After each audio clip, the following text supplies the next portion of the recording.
देश प्रदेश देख रहे हैं आप, मैं हूं आपके साथ आरजू साईं।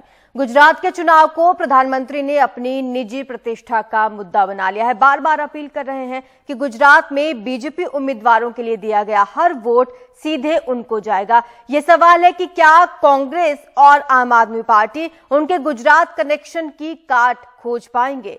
राहुल ने भी उधर अपनी यात्रा के दौरान गुजरात में रैली की, तो केजरीवाल भी लगातार रोड शो करते हुए नजर आ रहे हैं।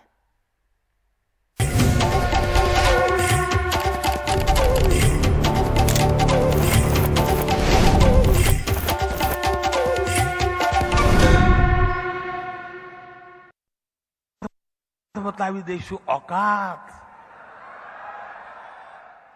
मोदी को उसकी औकात दिखा देंगे। बाप તમે તો બધા રાજ પરિવારો છો, હું તો એક સામાન્ય પરિવારનું સંતાન છું। મારી કોઈ औकात નથી બાપા, અમારી કોઈ औकात નથી। મહેરબાની કરીને વિકાસના મુદ્દાની ચર્ચા કરો અને આ ગુજરાતને વિકસિત ગુજરાત બનાવવા માટે આવો મેદાનમાં। આ औकात બનાવવાના ખેલ રવા દો ભાઈ। गुजरात की नवसारी में प्रधानमंत्री ने फिर याद दिलाया कि वो गुजरात के सुख दुख में शरीक रहे हैं। इसके एक दिन पहले वलसाड में उन्होंने युवाओं से कहा था कि घर के बुजुर्गों को मेरा प्रणाम पहुंचाना। उधर राहुल गांधी बार बार बीजेपी की बांटने वाली राजनीति को मुद्दा बना रहे हैं। भारत जोड़ो यात्रा को लगभग अराजनीतिक रखते हुए भी सूरत और राजकोट में उन्होंने रैलियां की। यात्रियों के पैर छिल गए, 2 हमारे यात्रियों की मृत्यु हो गई, शहीद हो गए, मगर यात्रा नहीं रुक रही। हिंदुस्तान को जोड़ने का काम महात्मा गांधी जी जो गुजरात के थे, एक गुजराती थे, उन्होंने किया था। गुजरात के चुनाव में आम आदमी पार्टी तीसरा कोण बना रही है।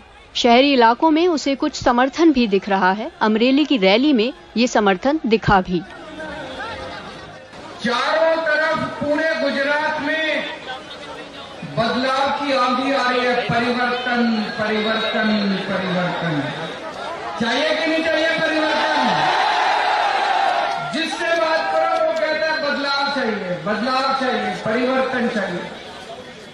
कुछ ना कुछ तो ऊपर वाला कुछ कमाल कर रहा है, अद्भुत कर रहा है, चमत्कार कर रहा है। तो गुजरात की जंग में प्रचार पूरे रंग पर है। मंगलवार को बीजेपी फिर कारपेट बॉम्बिंग करने वाली है। 8 तारीख को पता चलेगा कि गुजरात की जनता ने क्या फैसला किया है। Bureau report, NDTV India. बोलो भारत माता की, भारत माता की। महाराष्ट्र में सावरकर को लेकर चल रही राजनीति के बीच छत्रपति शिवाजी महाराज को लेकर राज्यपाल की ओर से दिए गए बयान के बाद अब राज्यपाल और राज्य की शिंदे बीजेपी सरकार के खिलाफ प्रदर्शन तेज हो गए हैं। लेकिन इसी बीच सावरकर के मुद्दे पर आमने सामने खड़ी ठाकरे गुट और कांग्रेस के बीच नजदीकियां बढ़ती नजर आ रही हैं। कांग्रेस नेता राहुल गांधी ने संजय राउत से फोन पर बातचीत की।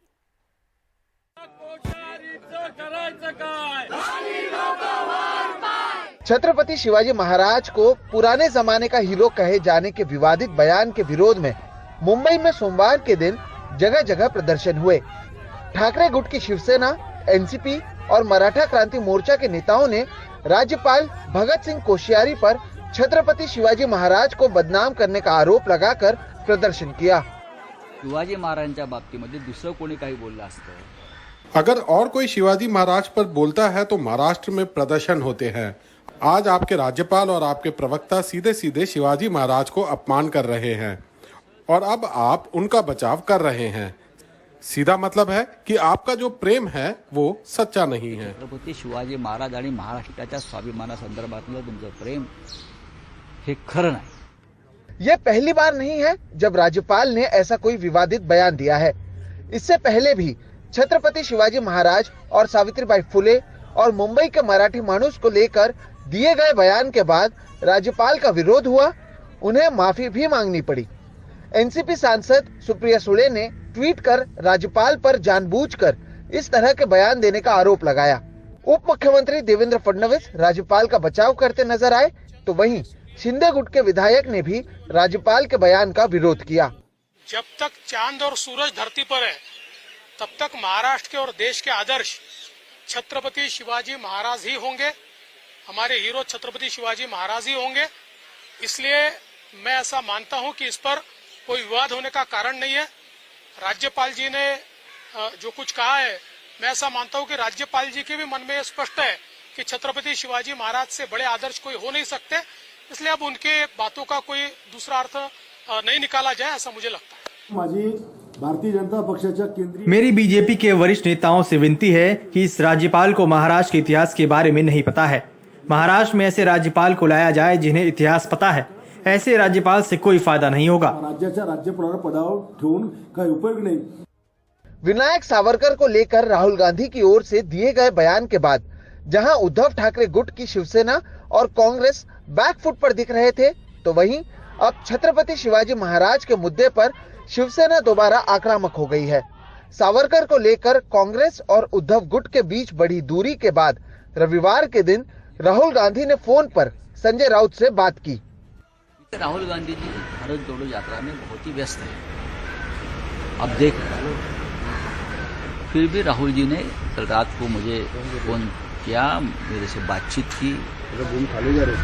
मैं जेल से छूटने के बाद मेरी तबीयत कैसी है, मैं ठीक हूँ या नहीं, इस बारे में जानकारी ली, बात की। राहुल जैसे एक व्यक्ति है राजनीति में जो राजनीतिक मतभेद होने के बावजूद वो रिश्ता कायम रखते हैं, दोस्ती का, प्यार का। महाराष्ट्र की राजनीति में सभी पार्टी में हमारे दोस्त हैं, कभी ना कभी हम एक दूसरे के साथ काम भी किया है। लेकिन कितने लोगों ने पूछा कि आप कैसे, कितने लोग, जब मैं जेल में था तो फैमिली के साथ एक कम्युनिकेशन किया था। नहीं, एक हमारे पार्टी के लोग थे, एनसीपी के हमारे वरिष्ठ नेता थे, कांग्रेस के थे। लेकिन हमारे मित्र तो बीजेपी में भी है, वो तो खुश रहे हम जुड़ जाने के बाद। उसे राजनीति नहीं कहते, राजनीति नहीं कहते उसे, ये तो मुगलों के जमाने की राजनीति है। अब तक सावरकर के मुद्दे पर बैकफुट पर दिखने वाली ठाकरे गुट की शिवसेना छत्रपति शिवाजी महाराज के मुद्दे पर शिंदे और बीजेपी सरकार को घेरती नजर आ रही है। इसके साथ ही सावरकर के मुद्दे को लेकर कांग्रेस और ठाकरे गुट में जो दूरियां बढ़ी थी वो भी फिलहाल खत्म होती हुई दिख रही है। मुंबई से कैमरा पर्सन राजेंद्र दयालकर के साथ Sohit Mishra, NDTV India.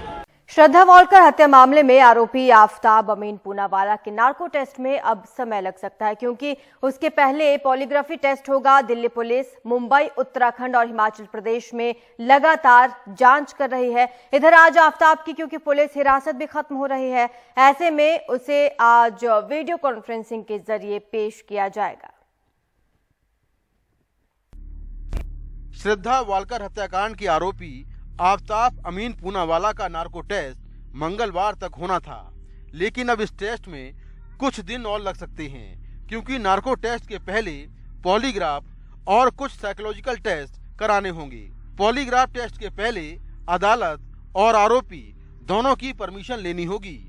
Polygraph test के लिए अभी कंसेंट रिक्वायरमेंट होती है, तो कोर्ट ने जो सिर्फ नार्को टेस्ट के लिए उसकी कंसेंट ली थी, तो आज शायद पॉलीग्राफ टेस्ट के लिए भी कंसेंट ली जाएगी, उसके बाद ही पॉलीग्राफ टेस्ट होगा। तो कितना समय लग सकता है अभी?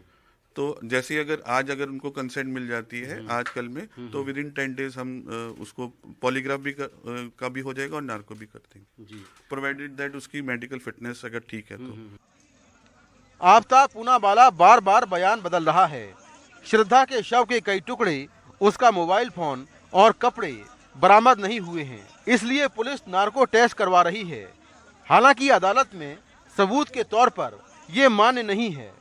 नार्को टेस्ट जो होता है एक इन्वेजिव टेक्निक है, जिसके अंदर हम सब्जेक्ट को जो है एनेस्थीसिया देके उसको एक ट्रांस स्टेट में लेके जाते हैं। ट्रांस स्टेट में ले जाने के बाद जो भी उस क्राइम से रिलेटेड जो भी वो इन्फॉर्मेशन कन्फाइंड कर रहा होता है, तो वो उसको रिवील करने के लिए नार्को टेस्ट किया जाता है। इसमें जैसा कि पुलिस साहब ने बताया कि उसको सबकॉन्शियस किया जाता है, जो भी क्रिमिनल होते हैं या एक्यूज होते हैं, सबकॉन्शियस में ऐसा माना जाता है कि जो भी क्वेश्चन हम उससे करेंगे वो उसका जवाब सच ही देगा, क्योंकि उसमें मैनिपुलेशन करने की क्षमता कम रह जाएगी। वहीं फॉरेंसिक एक्सपर्ट का कहना है कि मौकाए वारदात की फॉरेंसिक जांच कर ली गई है। अब आगे जो सबूत मिले हैं उनकी लैब में वैज्ञानिक जांच होगी। हमारे एक्सपर्ट बहुत ही स्पेशलिस्ट गए हुए थे और उन्होंने काफ़ी सर्चिंग के बाद उसको आइडेंटिफाई किया और जो भी चीज़ें वहाँ पे जो भी क्लूज मिले उनको उन्होंने आईओ को हैंडओवर कर दिया है और निश्चित तौर पे वो हमारी लेबोरेटरी में आएंगे और लेबोरेटरी उसको फर्दर एग्जामिन करेगी। ब्लड सैंपल मिले थे वहाँ से? ये देखिए ये अंडर द वे है प्रोसेस और ये अभी यहाँ पर रिवील नहीं किया जा सकता। दिल्ली पुलिस की टीम मुंबई, उत्तराखंड और हिमाचल प्रदेश में श्रद्धा और आफताब के जानकारों और उनके घर वालों के बयान दर्ज कर रही है। दिल्ली पुलिस ने एक जबड़ा बरामद किया है जिसमें दांतों में 3 जगह रूट कैनाल ट्रीटमेंट है। पुलिस ने इस जबड़े की पहचान के लिए मुंबई और दिल्ली के 2 डॉक्टरों से संपर्क किया है। श्रद्धा ने मुंबई के डॉक्टर से रूट कैनाल ट्रीटमेंट कराया था। श्रद्धा की हत्या 18 मई को हुई थी। हत्या के 6 महीने बाद आरोपी आफताब को पकड़ा गया। उसने खुलासा किया कि उसने श्रद्धा के शव के 35 टुकड़े कर 18 दिनों तक जंगल में फेंके। वो हर रोज रात 2 बजे टुकड़े फेंकने के लिए निकलता था। अब आरोपी को 5 दिन की रिमांड के बाद पुलिस मंगलवार को कोर्ट में पेश करेगी। पुलिस ने आरोपी के पॉलीग्राफ टेस्ट के लिए कोर्ट में अर्जी लगा दी है। श्रद्धा हत्याकांड में दिल्ली पुलिस अभी तक कई अहम सबूतों को बरामद नहीं कर पाई है। इस पूरे हत्याकांड का कोई चश्मदीद गवाह भी नहीं है। ऐसे में पूरा केस टेक्निकल, साइंटिफिक और फॉरेंसिक जांच पर टिका हुआ है। अब मंगलवार को पुलिस आरोपी को 5 दिन की रिमांड के बाद फिर से पेश करेगी और पुलिस चाहेगी कि उसकी और रिमांड मिले जिससे उससे आगे की पूछताछ हो और इस मामले में सभी वैज्ञानिक टेस्ट जल्दी हों। नई दिल्ली से कैमरामैन जेवियर के साथ मैं मुकेश सिंह सेंगर, एनडीटीवी इंडिया।